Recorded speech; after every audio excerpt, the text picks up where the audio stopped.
News वगैरह देख के मैं ये सोचता हूँ कि कहीं ये जो न्यूज़ इतने फैलाए जा रहे हैं, रियलिटी क्या है सबको पता है। जो न्यूज़ आता है सही है, लेकिन आपको ऐसा नहीं लगता है कि कहीं न कहीं एकदम से इतना ज़्यादा चीज़ें जो फैलाई जा रही है, कहीं कोटा को लेके कोई साजिश तो नहीं, क्या कोटा को बदनाम करने की ये कोई स्टेप तो नहीं है या कुछ ऐसा? क्योंकि अगर आप नेशनल स्टैटिस्टिक्स देखेंगे।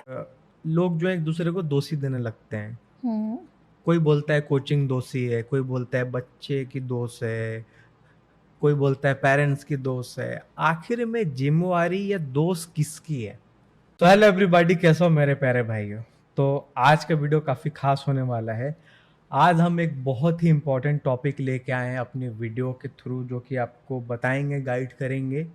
और आज हमारे साथ इस वीडियो में हमारे जो गेस्ट हैं, वो है डॉक्टर सारिका मोहता मैम, जो कि एक सेलिब्रेटेड फिगर हैं in the field of psychology और एक टेडेक्स स्पीकर हैं। तो आज मैम से हम सारी बातें जानेंगे। So welcome to my channel ma'am.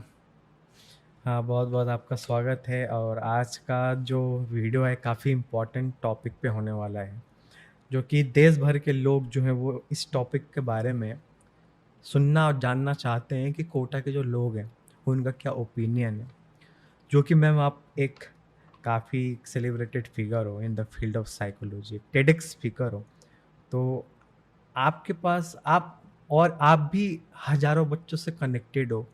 बहुत सारे बच्चे आपके पास आते होंगे अपने प्रॉब्लम्स लेके।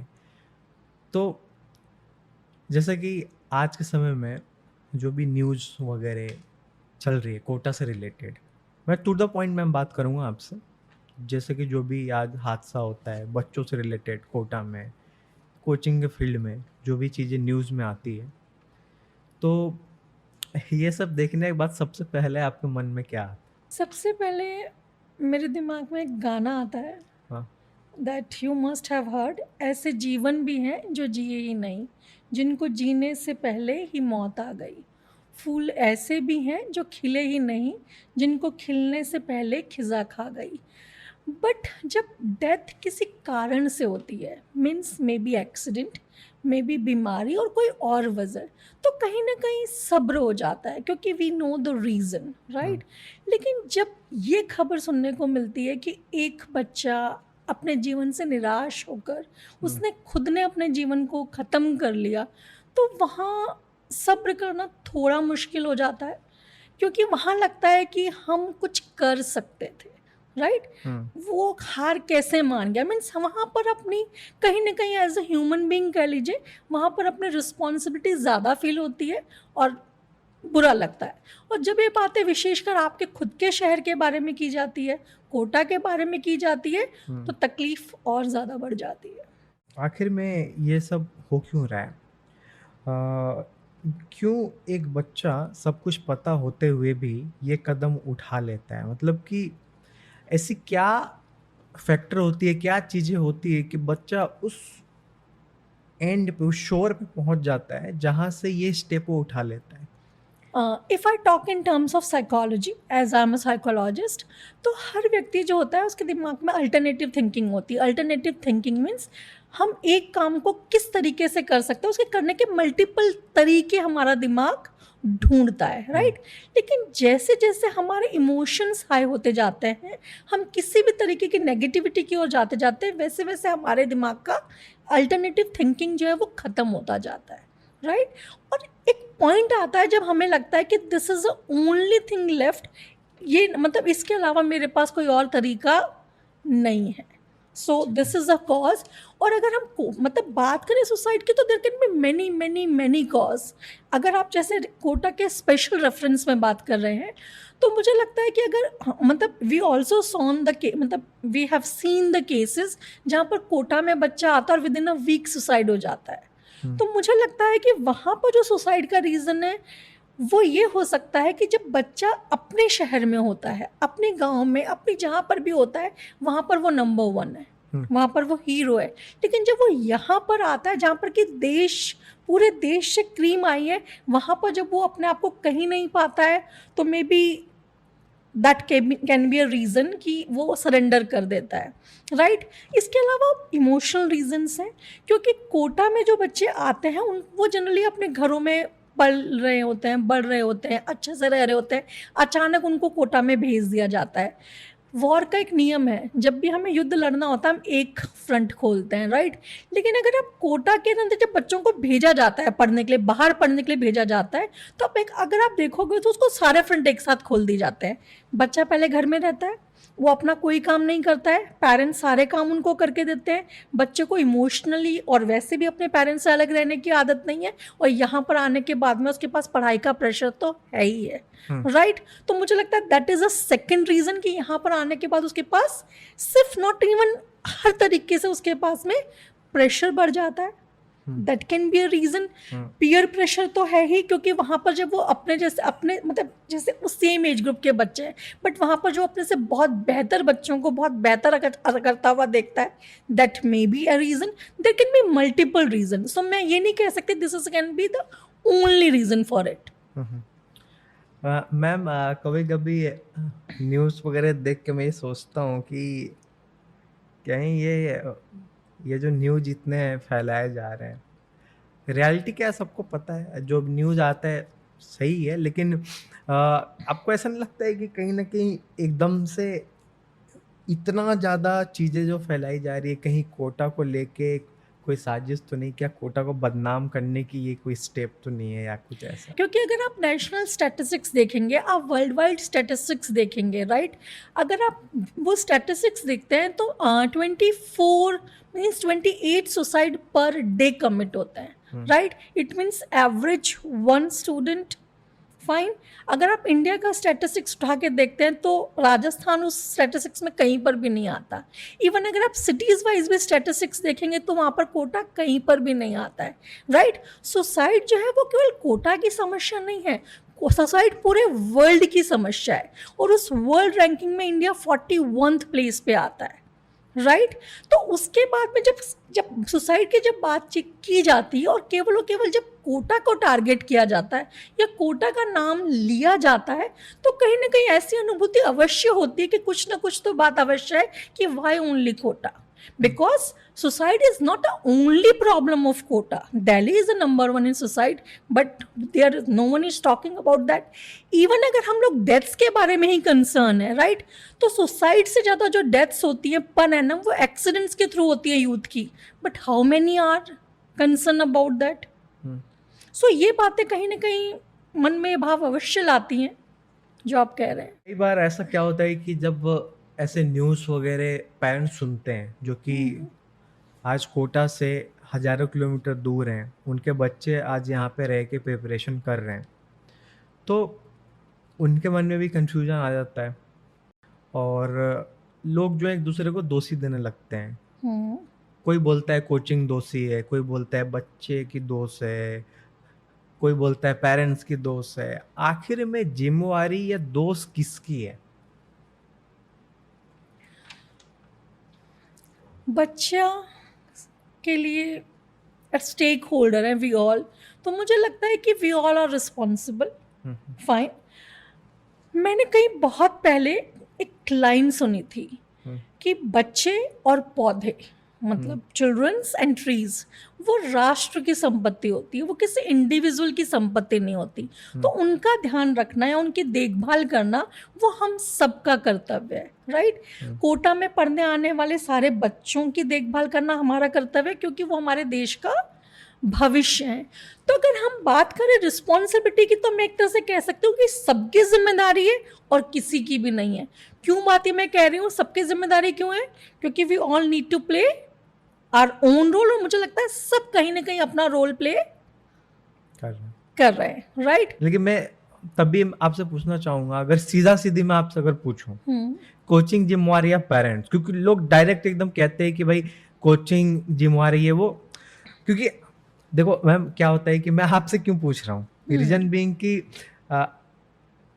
हजारों बच्चों को आप गाइड करते हैं, बहुत सारे बच्चे जुड़े हुए हैं, तो कहीं ना कहीं और आप कोटा से हो, तो कहीं ना कहीं आपके इमोशंस इस सिटी से जुड़ा हुआ है, बच्चे आपसे जुड़े हुए हैं, आपको पूरा कोचिंग कल्चर के बारे में पता है कि क्या है, कैसे आज बच्चे आते हैं यहाँ पे दूर दराज से पढ़ते हैं, तो कई बार जब डायरेक्ट कह दिया जाता है कि भाई कोचिंग ही जिम्मेवार है, आपको इस पे क्या कहना है? एज अ कोटा लोकलाइट आपका क्या कहना है? Not just Kota localite, I am a parent too, right? मैं खुद भी एक पेरेंट हूँ। मुझे लगता है कि अगर सिर्फ और सिर्फ आपका इतना स्ट्रेट अवे जवाब है कि पेरेंट और कोचिंग, तो I will go with the parents. Why? Because बच्चा सबसे पहले मेरे पास होता है, राइट? मुझे बच्चे के साथ में एक डिसीजन लेना होता है कि मुझे क्या करना है, राइट? तो मैं ये समझती हूँ बीइंग अ पेरेंट, सबसे पहले मेरी अकाउंटेबिलिटी ये बनती है कि मैं अपने बच्चे को जानूँ, अपने बच्चे को समझूँ। और आज हम इस एरा में जहाँ पर हम रह रहे हैं, अगर मैं खुद भी नहीं समझ सकता हूँ तो आई हैव मल्टीपल वेज, ठीक है? यहाँ पर साइकोलॉजिस्ट हैं जिनके पास टेस्टिंग होती है, मैं टेस्टिंग करा सकता हूँ, मैं जान सकता हूँ कि मेरे बेटे का, बच्चे का क्या पर्सनालिटी प्रोफाइल है, उसके क्या ट्रेड्स हैं, वो किस काम को करने में बेहतर हो सकता है, किस फील्ड में अच्छा करेगा, राइट? तो अगर मैं उस प्रोफाइल को यूज़ करूँ, अपने इंटेलिजेंस को यूज़ करूँ, उसके अकॉर्डिंग अपने बच्चे को कहीं पर भेजता हूँ। और कई बार क्या होता है कि बच्चे का अपना भी माइंडसेट होता है। फॉर एग्जाम्पल, फॉर इंस्टेंस, मेरा बच्चा बहुत इंटेलिजेंट है, ठीक है, लेकिन मेरा बच्चा इमोशनली जो है वो मुझसे बिल्कुल भी सेपरेट होने को तैयार नहीं है, या वो इमोशनली इस कंडीशन में नहीं है। लेकिन मुझे लगता है कि उसका बड़ा होना, कामयाब होना बहुत ज़रूरी है, और मैं उसको ज़बरदस्ती अपने से दूर कहीं पढ़ने के लिए भेज देता हूँ। वुड यू फील कि वो बच्चा प्रोग्रेस करेगा, राइट? तो मुझे लगता है कि सबसे पहले ये अकाउंटेबिलिटी पेरेंट्स की आती है कि वो अपने बच्चे को समझें, अपने बच्चे के ट्रेड्स को समझें, उसके गुणधर्म को समझें, उसके स्वभाव को समझें, उसके अकॉर्डिंग निर्णय लें, क्योंकि हर बच्चा अलग होता है, फर्स्ट ऑफ ऑल। दूसरी बात, आजकल एक बहुत मार्केटिंग गिमिक्स हैं, जितने भी मोटिवेशनल स्पीकर्स हैं, बहुत बड़ी बड़ी बातें करते हैं कि हम सब कुछ कर सकते हैं, but I am sorry, I am not go with it, ठीक है? हर व्यक्ति सब कुछ नहीं कर सकता। क्यों? क्योंकि हर प्रोफेशन की अपनी पर्सनल डिमांड्स हैं, राइट? Got it? इसके अंदर दो चीज़ें आती हैं, एक है नेचर और एक है नर्चर। फाइन? जैसे कि मैं बहुत एग्जाम्पल देती हूँ अपनी क्लासेस में, जब हम बच्चों को, जैसे साइंस में जब पढ़ाते हैं, नेचर एंड नर्चर डिबेट आपने सुना होगा कि बरगद का पेड़ है, तो बरगद का जो बीज है, बरगद में बरगद होने की कैपेसिटी है, मतलब बरगद का पेड़ हजारों हजारों किलोमीटर फैल सकता है। लेकिन अगर मैं उसको गमले में लगा दूं तो नहीं फैलेगा ना, यानी कि उसमें पोटेंशियल तो है, बीज में पोटेंशियल तो है, लेकिन मैंने उसको इन्वायरमेंट नहीं दिया, राइट? दूसरी तरफ अगर मान लीजिए गुलाब का पौधा है, उसको मैं दुनिया का बेस्ट टू बेस्ट नर्चर दूं, बेस्ट टू बेस्ट इन्वायरमेंट दूं, सारी खाद दूं, वो बरगद बन जाएगा? मैं कुछ भी कर लूं तो नहीं बन पाएगा, राइट? तो यहाँ पर दोनों चीजें हैं। तो जो कोचिंग इंस्टीट्यूशंस की हम बात कर रहे हैं ना, कोचिंग बेसिकली वो इन्वायरमेंट प्रोवाइड करते हैं, राइट? वो नर्चर प्रोवाइड करते हैं। सिलेक्शन होगा या नहीं होगा, बच्चा क्या बनेगा, ये उस बीज पर निर्भर करता है, वो उस बच्चे पर निर्भर करता है। अगर बच्चे में पोटेंशियलिटी नहीं है तो उसको कोई भी कोचिंग इंस्टीट्यूट उसको नहीं बना सकता। इसको मैं आपको अलग एग्जांपल से समझाती हूँ। जैसे मैंने आपको 2 मिनट पहले कहा था कि हर प्रोफेशन की अपनी डिमांड्स है। जस्ट एन एग्जांपल, मुझे आर्मी में जाना है, एक एग्जांपल ले रही हूँ, सिंपल, जस्ट एन एग्जाम्पल, मुझे आर्मी में जाना, और आर्मी में जाने की 2 शर्तें हैं। फॉर एग्जाम्पल कि मेरी हाइट जो है वो 5 फुट 4 इंच होनी चाहिए, और मेरा वजन जो है 60 किलो वजन होना चाहिए, जस्ट एन रफ, राइट? लेकिन जब मैं अपने आप को असेस करती हूँ तो मैं पाती हूँ कि मेरी हाइट तो 5 फुट है। तो क्या मैं कुछ भी करके अपनी हाइट बढ़ा सकती हूँ? नहीं, ये नेचर की बात आ गई। अब दूसरी बात आती है, यहाँ पर कोचिंग्स की बात आती है, राइट? मान लीजिए मेरा वजन इस समय 85 kg है, ठीक है, और मुझे आर्मी में जाने के लिए 60 किलो वजन करना है, तो 85 से 60 किलो वजन किया जा सकता है, ये पॉसिबल है? बिल्कुल पॉसिबल है। लेकिन क्या ये हर बच्चे के लिए कर पाना पॉसिबल है? क्या हर व्यक्ति के लिए अपना वजन घटा पाना पॉसिबल है? क्या हर व्यक्ति 85 से 60 आ पाएगा? नहीं आ पाएगा ना। क्यों नहीं आ पाएगा? क्योंकि हर व्यक्ति अलग है, उसकी अपनी बायोकेमिस्ट्री हो सकती है, उसका अपना डिसिप्लिन हो सकता है, उसका अपना मोटिवेशन हो सकता है। कुछ लोग ना बहुत डिसिप्लिन्ड होते हैं, कुछ लोग नहीं डिसिप्लिन्ड होते। तो ये बिल्कुल पॉसिबल है कि वजन 85 से 60 किया जा सकता है। हमारे पास सारे के सारे उसके तरीके अवेलेबल है, उसके बावजूद भी हर व्यक्ति ये काम नहीं कर पाएगा। The same thing with the selection और विद द कोटा कोचिंग। बच्चा अपनी पोटेंशियल लेकर आता है, उस पोटेंशियल को वो इन्वायरमेंट नरिश करता है और बच्चे का सिलेक्शन होता है, right. And the third and most important point which we मतलब जो हमें याद रखना चाहिए when we talk about IIT और नीट, और जब हम कॉम्पिटिटिव एग्जाम्स की बात करते हैं, they are not just about pass and fail, they it's a competition. तो इट्स अबाउट किसने कितना बेटर परफॉर्म किया, राइट। तो maybe I perform my best, right, लेकिन यहाँ पर फिर भी कोई और हो सकता है ना जो उससे मुझसे बेहतर परफॉर्म किया हो, राइट। तो यहाँ पर जो हम बात करते हैं, हमें ये बात पे ध्यान रखने की जरूरत है, राइट, कि मैंने अपना अच्छा परफॉर्म किया, that is important, fine. Are you getting my point? और वैसे भी आपको पता है स्टैटिस्टिक्स मुश्किल तब हार्डली कितने बच्चों का सिलेक्शन होता है, तो बाकी बच्चों का सिलेक्शन नहीं होना है। बट अगर एक प्रोफेशन में सिलेक्शन नहीं हुआ है तो रास्ते बंद नहीं हो जाते हैं, राइट। तो हमारे जैसे हम जब बच्चों को भेजते हैं, बच्चों से बात करते हैं, तो हमें बच्चों को बताना चाहिए कि right now you are having this target, ठीक है। तो आपको पूरा मन लगा के 100% यही काम करना है। जैसे गीता में कृष्ण कहते हैं, कर्म किए जा फल की चिंता मत, तू तो अपना 100% कर। अगर इसमें सिलेक्शन होता है, मेरे पूरी मेहनत के बाद में, मेरा इस अपना 100% देने के बाद में सिलेक्शन होता है, इट्स फाइन। नहीं होता है तो जो मैंने लर्निंग की है, जो मैंने सीखा है, वो तो कभी वेस्ट नहीं जाएगा, उससे मैं कुछ और आगे करूंगा, राइट। तो मुझे लगता है कि अगर that approach should be right, और हमारी अगर अंडरस्टैंडिंग प्रॉपर हो, तो मुझे लगता है कि इस तरह की चीजें नहीं होंगी, राइट। मैम, मैम जैसे कि आपने एक पॉइंट कहा कि बहुत सारे टेस्ट है, बहुत सारे तरीके हैं जिससे पेरेंट्स जो है वो अपने बच्चे के बारे में जान सकते हैं, एनालाइज कर सकता है कि बच्चा स्ट्रेस्ड है या परेशान है।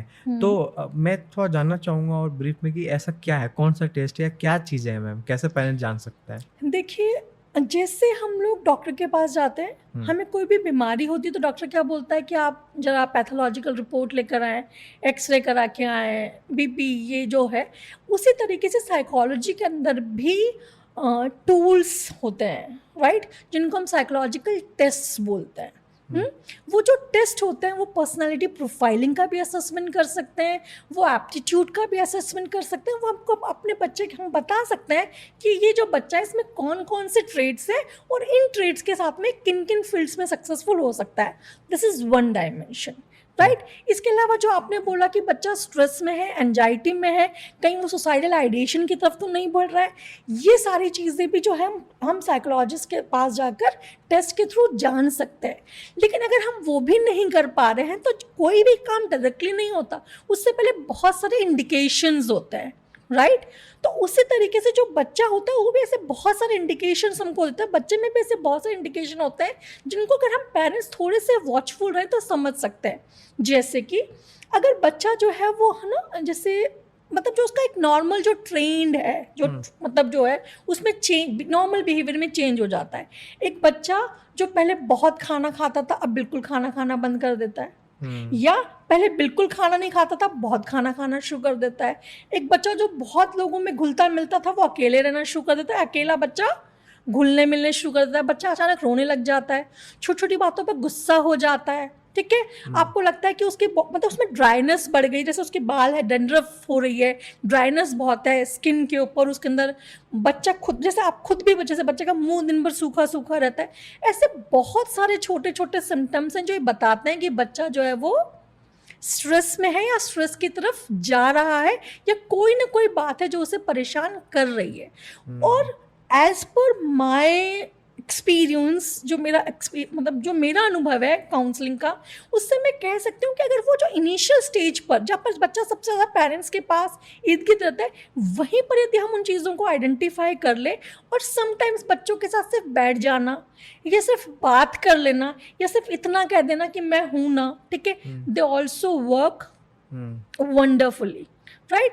लेकिन हम शायद वो छोटे छोटे साइंस भी मिस कर जाते हैं। और जनरली जब हम बच्चों के पास में बैठते हैं, I am sorry for this, but generally जब हम बच्चों के पास बैठते हैं तो ज्ञान देना is more over a purpose than to listen. ठीक है, और बच्चे सिर्फ शब्दों से नहीं बोलते, वो हर चीज़ से बोलते हैं। अगर हम वहाँ बैठें, सुने, समझें, तो बहुत सारी समस्याएं तो केवल सुनने से दूर हो जाती हैं। बच्चा जब अपनी बात रख पाता है, आपसे खुल के बात कह पाता है, और वो ये कहीं ना कहीं आप उसको ये अश्योरेंस दे पाते हो, आप ये भरोसा दिला पाते हो कि आप उसके पास हो, तो बच्चा बहुत बड़ी बड़ी गलतियों से लाइफ में बच जाता है। मैम, जो कि आप यहाँ पे कोटा में आप बच्चों से जुड़े हुए हैं, तो थोड़ा मैं कोचिंग से भी रिलेटेड कुछ सवाल पूछ सकता हूँ आपसे? बिल्कुल बिल्कुल सर। Okay ma'am. तो जैसा कि आपको पता होगा कि बच्चे बहुत सारे आते हैं यहाँ पे, लाखों बच्चे आते हैं प्रिपरेशन के लिए। मैं सिर्फ एक स्पेसिफिक कोचिंग नहीं, मैं ओवरऑल पूरे कोचिंग सिस्टम के बारे में बात कर रहा हूँ आपसे। कि यहाँ पे क्या होता है कि जैसे कि बैचेस सिस्टम वगैरह भी होते हैं, तो कई बार क्या होता है कि जो बच्चे हैं बाकी जगह के या पेरेंट्स हैं, वो ये पॉइंट निकालते हैं कि भाई, कुछ कुछ लोग निकालते हैं कि बैचेस अलग कर दिए जाते हैं, बच्चे जो है वो अपने आप को एक दूसरे से फिर नीचे देख के फिर डिमोरलाइज फील करने लगता है। आपको क्या लगता है मैम कि क्या ये सही है, गलत है, या कोचिंग में ऐसे सिस्टम क्यों है? सर मुझे लगता है कि हमें ना पर्पस समझना बहुत ज़रूरी है। कोचिंग जो है, वो बच्चा जो आता है वो एक स्पेसिफिक पर्पस से आता है। पर्पस क्या है? Selection, right? वो वहाँ पर केवल लर्न करने, सीखने नहीं आया है। मैं ये बात को इसलिए कह रही हूँ क्योंकि बहुत ऑनेस्टली मेरा एक सवाल है जो मैं आपसे भी कर रही हूँ, आप अपने दिल पर हाथ रख कर बताएं कि अगर मैं एज अ कोचिंग इंस्टीट्यूट जो है वो आपको गारंटी देता हूँ कि मैं आपके बच्चे को बहुत अच्छे से सिखाऊंगा, बहुत अच्छे से पढ़ाऊंगा, लेकिन सिलेक्शन का मेरे को कुछ अता पता नहीं है, मैं आपसे सारी ऐसी गुड्डी गुड्डी बातें करूँ, क्या आप अपने बच्चे को भेजेंगे मेरे पास कोचिंग के लिए, ट्यूशन के लिए? नहीं भेजेंगे। आप खुद अपने मुंह से कह रहे हैं, राइट? क्यों? बिकॉज यहाँ पर जो है वो एक स्पेसिफिक पर्पस है, बच्चा एक टारगेट, एक गोल लेकर आता है। तो जो इंस्टीट्यूशंस है उनके ऊपर भी ये प्रेशर है कि उनको उस जो एक्सपेक्टेशन है उसको मीट करना है, राइट? तो जब वो बच्चा कोई टारगेट लेके आए तो उनको उसकी तैयारी भी उसी हिसाब से करानी है, क्योंकि हर बच्चा समान नहीं है। जो हम लोगों को मतलब हम इस बात को क्या कितना भी कह लें, लेकिन हमें ये बात माननी और एक्सेप्ट करनी पड़ेगी कि हर व्यक्ति की क्षमता अलग अलग है, राइट? या ऐसे भी कह सकते हैं कि एक बच्चा जिसकी ऑलरेडी तैयारी है, एक बच्चे की बिल्कुल इनिशियल स्टेज से तैयारी है, तो क्या मैं दोनों को सेम ही बैच में पढ़ाऊं? अगर मैं वो ऐसा कर रहा हूं तो क्या मैं उस बच्चे का टाइम वेस्ट नहीं कर रहा जिस बच्चे ने ऑलरेडी अपना कोर्स कवर कर लिया? क्या बैच अलग कर देना गलत है? नहीं, मैं नहीं मानती गलत है। गलत इसलिए नहीं है क्योंकि वो दो बैच को अलग करने का क्राइटेरिया क्या है, मतलब वो क्यों किया जाए, उसकी नीड क्या है, करते क्यों है? क्योंकि बच्चे की नीड अलग है। एक बच्चा है जो कि मतलब एक बच्चा है जो कि 90% के उसमें वो कर रहा है, मतलब उस बच्चे को सारी प्रॉब्लम सॉल्व करने आ रही है, अब उसको केवल रिफाइनमेंट के उस पर आना है, ठीक है? तो मैं उसको अलग स्ट्रेटजी से पढ़ाऊंगी ना। एक बच्चा जो मेरे पास आया ही है जिसको बेसिक्स भी नहीं आते, तो मैं उसको अलग स्ट्रेटजी से पढ़ाऊंगी ना। तो वो बच्चा जिसको बेसिक्स भी नहीं आता और वो बच्चा जो एडवांस लेवल, तो जो बहुत आगे चल रहा है, क्या मैं दोनों को साथ साथ पढ़ाऊंगी तो क्या वो गलत नहीं होगा? क्या दूसरों का टाइम वेस्ट नहीं होगा? तो मुझे लगता है कि वो कहीं से कहीं तक गलत नहीं है। ये मेरी ओपिनियन है, maybe I am wrong, but मैं इसको गलत नहीं मानती। इसी से आगे बढ़ के एक और क्वेश्चन आता है कि कोटा में सिर्फ रैंकर्स बच्चों पे ध्यान दिया जाता है, बाकी पे नहीं। नहीं, मैं ये भी नहीं मानती। मतलब कि आप काफी बच्चों से जुड़े हुए हो, आपको क्या लगता है, बच्चों से क्या ओपिनियन ऐसे सुनने को मिलता है, क्या ये सच है, इसमें कितना फैक्ट है? देखिए सर, हर बच्चे को पढ़ाया जाता है, ठीक है? बच्चे जो पढ़ते हैं वो आगे मूव ऑन करते हैं, और क्योंकि मैं खुद इन सब चीज़ों को जानती हूँ तो मैं आपको बता सकती हूँ कि हमेशा ऐसा ज़रूरी नहीं कि आपने जो टॉप 100 बच्चे सिलेक्शन, मतलब जो टॉप 100 बच्चे उन्हीं का सिलेक्शन होता है। सिलेक्शन कहीं से भी होता है, तो वो सिलेक्शन कहाँ से होता है? क्योंकि उनको भी सेम पढ़ाया गया है ना।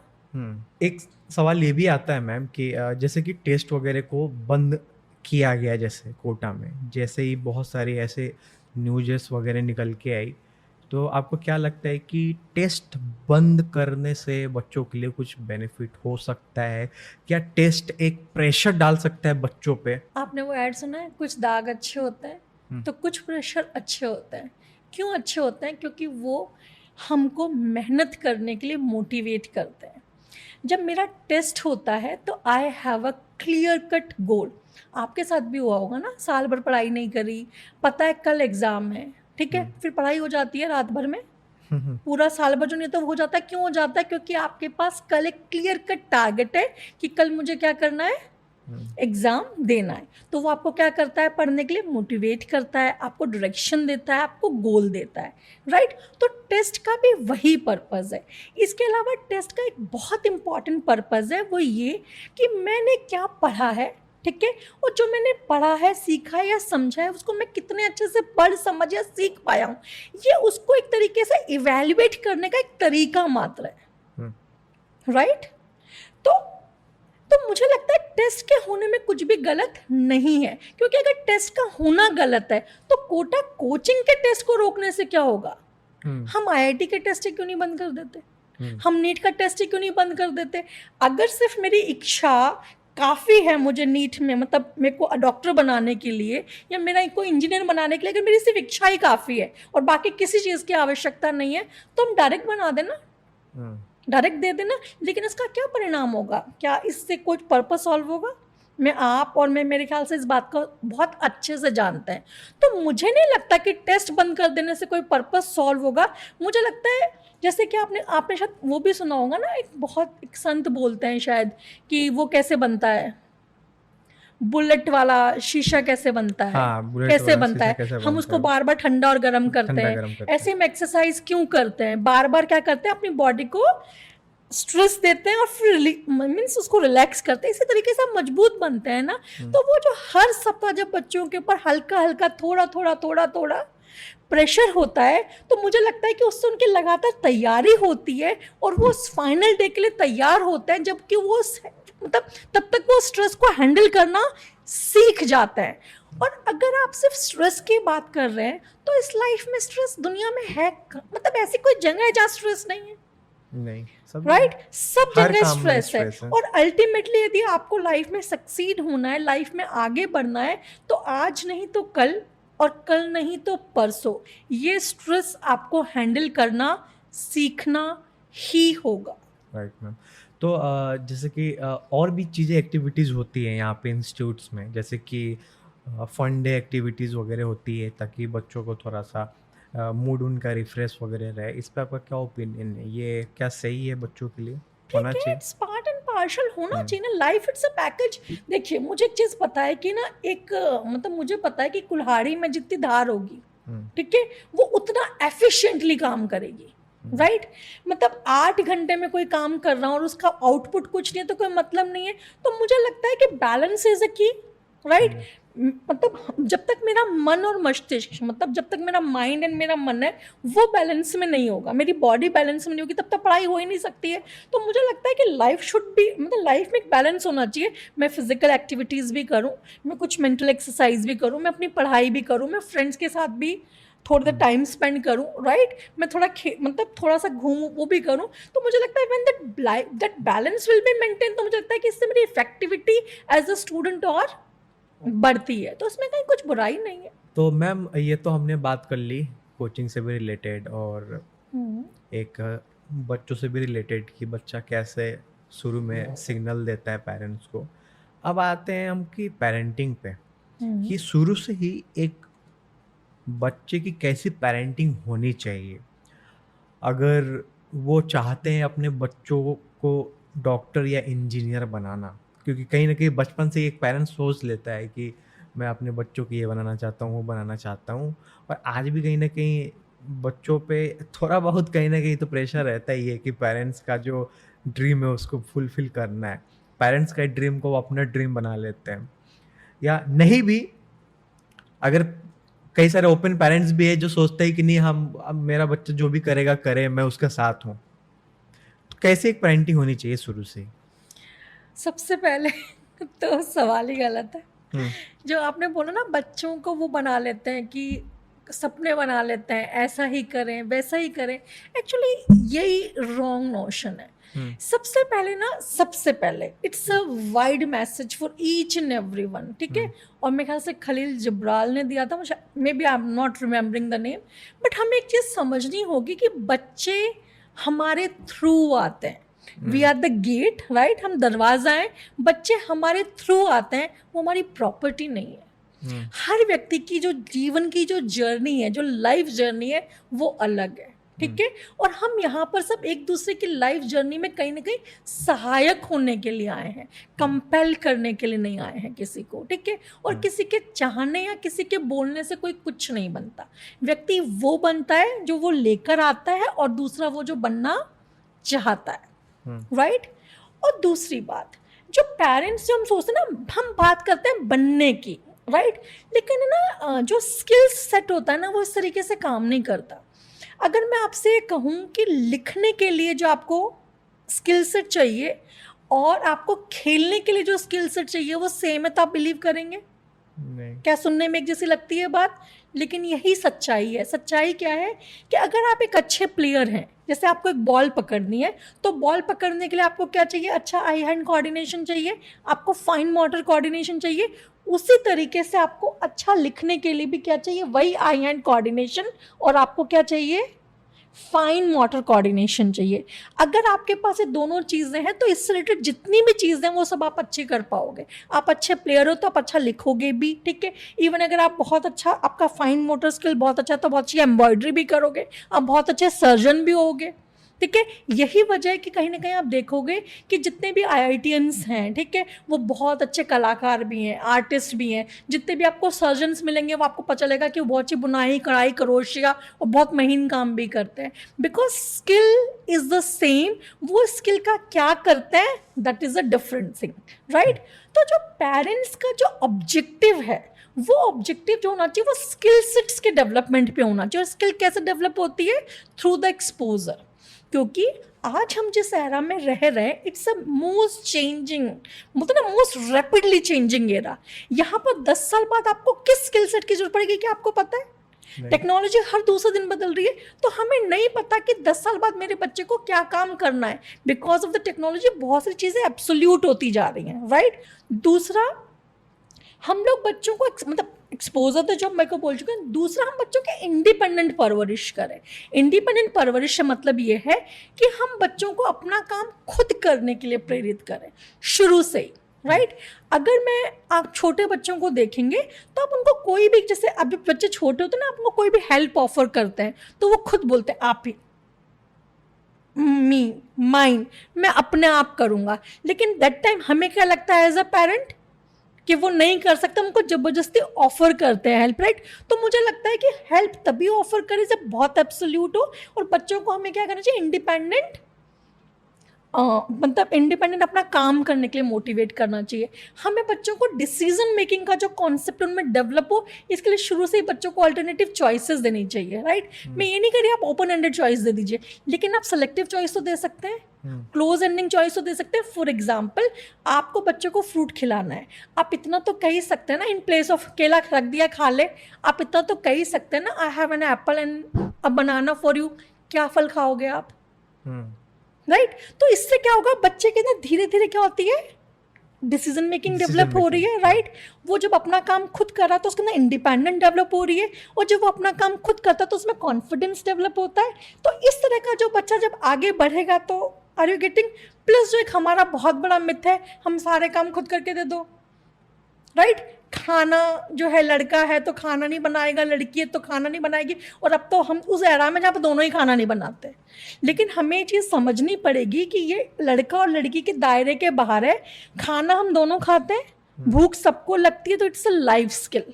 तो हम सबको अपने बच्चों को बेसिक खाना खाना सिखाना चाहिए, राइट। और अगर आपको ये भी पता है कि बच्चे को आपको अपने से दूर रहने की आदत डालनी है, तो आपको थोड़ा सा इमोशनल डिटैचमेंट की भी आदत होनी चाहिए।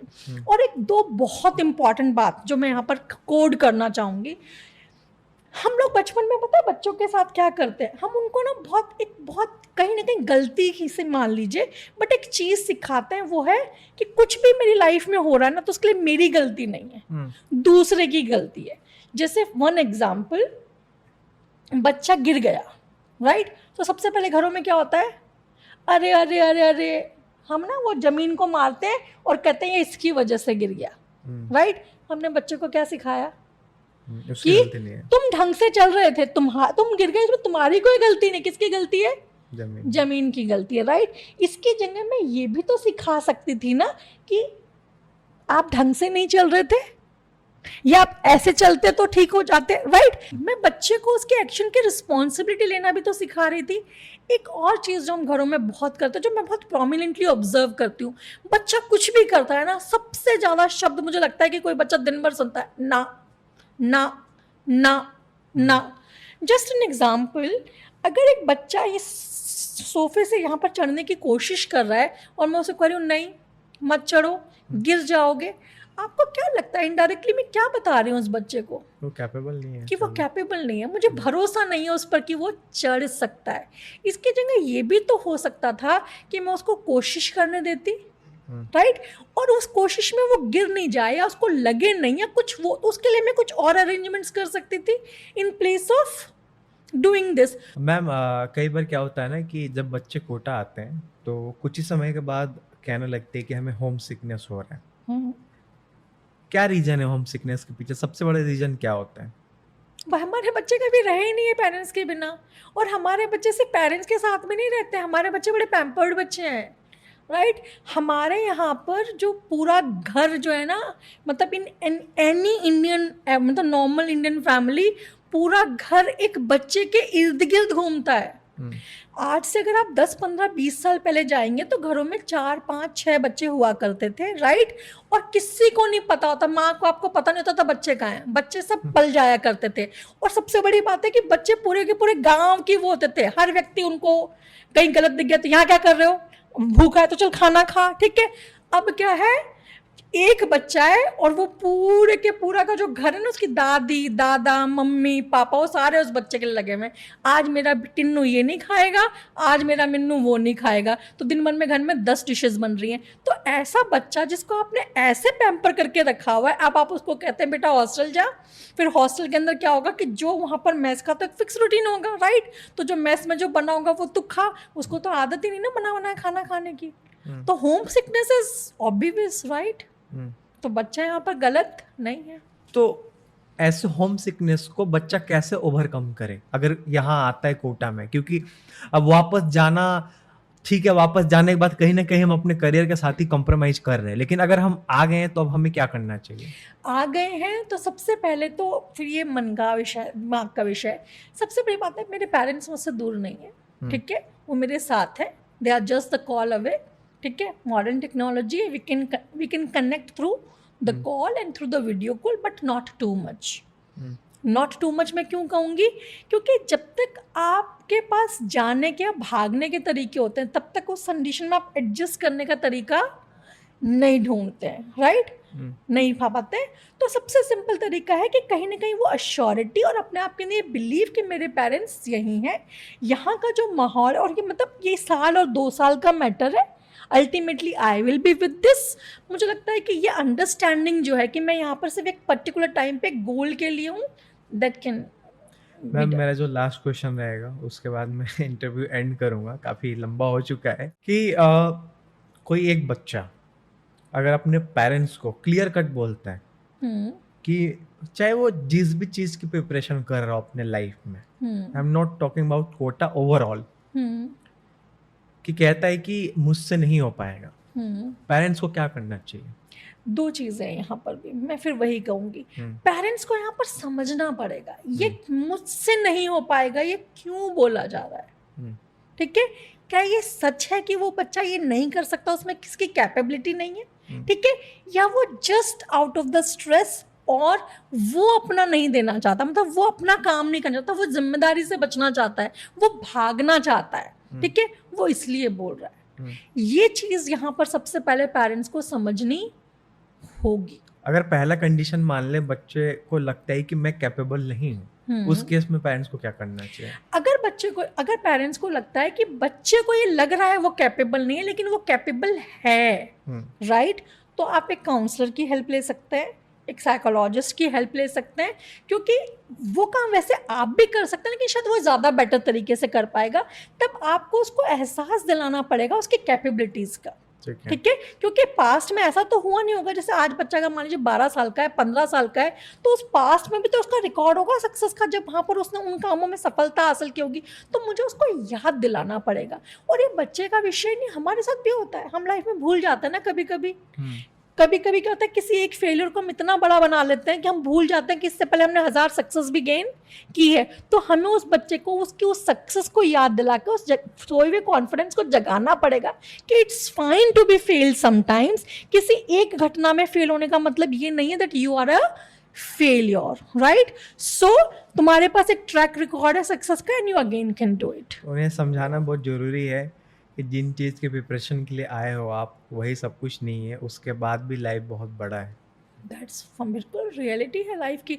एक चीज़ बताइए, आईआईटी अगर आईआईटी में सिलेक्शन हो जाता है तो लाइफ ख़त्म हो जाती है क्या? नहीं। नहीं होती, तो लाइफ स्टिल गोज ऑन। तो यस, यहाँ पर हम वो बात भी कर सकते हैं। एक्चुअली पीपल जस्ट बोलते ना, being confused about goals and purpose, right.